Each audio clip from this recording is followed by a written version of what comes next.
Ooh, this is exciting. Derek Carr getting benched. That means he's going to have a new home in 2023. Where does he end up, and what are all the details surrounding his benching? Jets!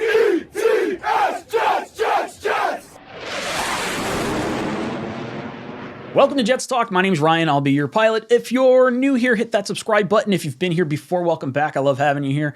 Boys and girls, we are talking a little Derek Carr drama llama news. This is kind of exciting coming from Adam Schefter. Raiders are benching Derek Carr and turning to Jarrett Stidham as their new starting quarterback. Carr has thrown a league-leading 14 interceptions, including 3 Saturday night during a 13-10 loss to the Steelers. Stidham has thrown only 61 passes and has never started an NFL game. Well, that's not a great look if you're Derek Carr, but there's a little bit more to this whole situation than what's just going on. Per Derek Carr's contract, if he gets injured, he gets $40 million guaranteed next year. Basically, if he's on the roster after 3 days, if he's on the roster 3 days after the Super Bowl, that $40 million gets kicked in and gets guaranteed. So they don't want to get him injured. That's why they have benched him, and he's actually not reporting to any more practices or games. He understands he's not making it awkward or whatever. But this is a huge move because they're clearly moving on from Derek Carr right now. And the interesting part about it is that he has a full no trade clause. So he has the opportunity to dictate where he goes, which means if he says, I don't want to be traded at all, he's definitely going to get cut. So the Jets aren't even going to have to trade for this guy, or wherever he has to go, wherever he's going to go, is not going to have to trade for him. He's going to be able to hit the open market as soon as that third day after the Super Bowl kicks in, unless a team wants to trade for him. And then you can kind of have like one of those situations where it's like a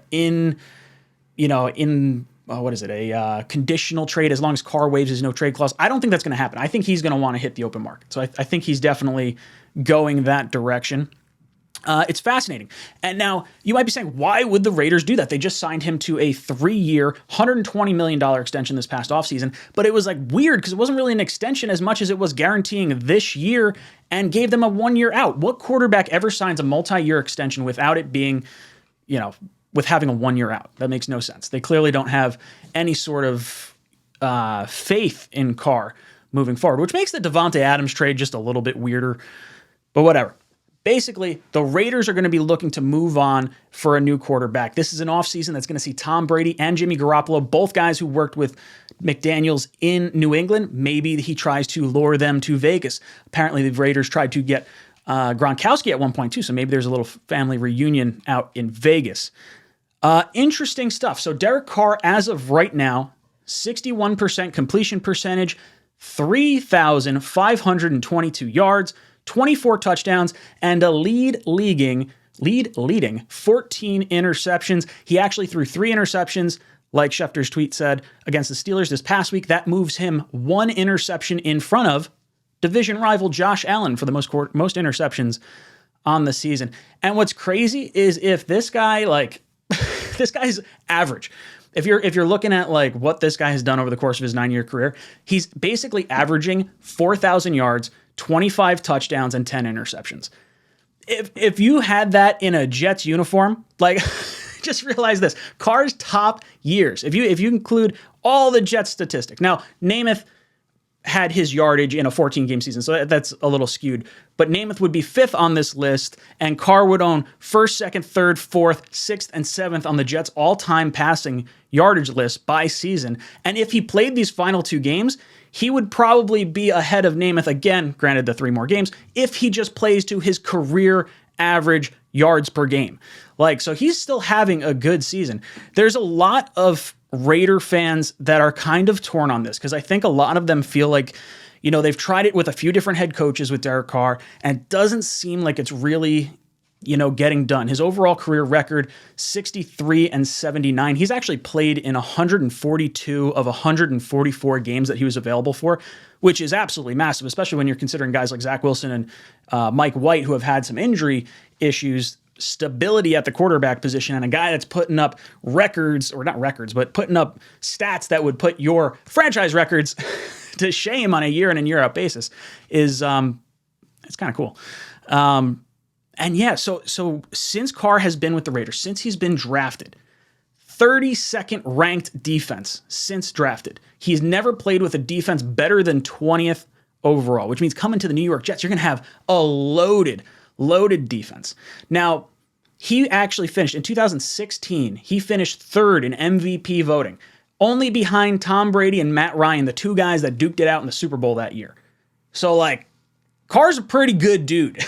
He's got real, like, I think he can play. The knock on Carr is going to be, hey, the Raiders don't have a successor behind him. Are they just throwing a franchise quarterback out because they just want to go a different direction? Or is it something deeper? This is almost like the Kirk Cousins situation. Like, why would the Washington Redskins at the time let Kirk Cousins walk if he's a franchise quarterback? And it's the same situation. This is almost like 5 years to the day of me starting this channel and having my first video of why the Jets need to sign Kirk Cousins.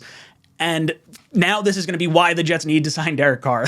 I believe, like, I'm all on board for Derek Carr, 100%. Like, I know there's 2 more games. We got to see Mike White and see how everything kind of shakes out.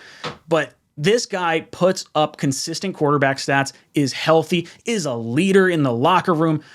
I love it. Another knock on him. Cold weather games. He's 0-7 in games played below 36 degrees. Obviously playing in the Northeast in an open stadium. Gonna have some concerns, especially if you got to play, Buffalo late in the playoffs or something along those lines. He has averaged 1 touchdown. I think I have the stats here. Yeah, he's averaged about 1 touchdown in those starts and has only thrown for over 222 yards once. So that could be an alarming stat. Now, the Raiders really haven't been good overall in cold games, so I don't know if that's necessarily indicative of just Carr. But either way, it is, something to be concerned about. Although if you have Breece Hall in the backfield, maybe I just say, hey, 200 yards is fine. We got 150 from Zach, and we're still beating teams. So if you can get 220 from Derek Carr and hand the ball off to Breece Hall, I'm all about it. I really like this. I think Derek Carr, he wears his emotions on his sleeve. I think he genuinely wants to be there. And when you listen to some of the communications, I'll link a video down below of an interesting theory that a Raiders fan has. It's wiki, Wi-Fi wiki or something, Wi-Fi something or other, whatever, down in the description. Watch that video because it explains why they think Carr is being undermined by Josh McDaniels and the Raiders organization. Like, the fix was in from the beginning with this guy, and the way they were calling plays and ending games, like, Josh McDaniels, I think, is absolutely the issue in Vegas. I do not think it's Derek Carr. And I think when you look at, I think they gave up 3 17-point leads this year. Like, that's not on Derek Carr. That's clearly on coaching or clearly on defense at the very least. I think there's a lot more to the Derek Carr story than what has really been on the surface. I think if you're just looking at it as the Raiders don't see him as a franchise quarterback, jump off ship. I'm all in on Derek Carr. I don't know what it would cost to get him. I'm thinking probably somewhere in the $30 million a year range. But if you're getting him as a free agent, you can manipulate the cap. I'm convinced salary cap doesn't exist.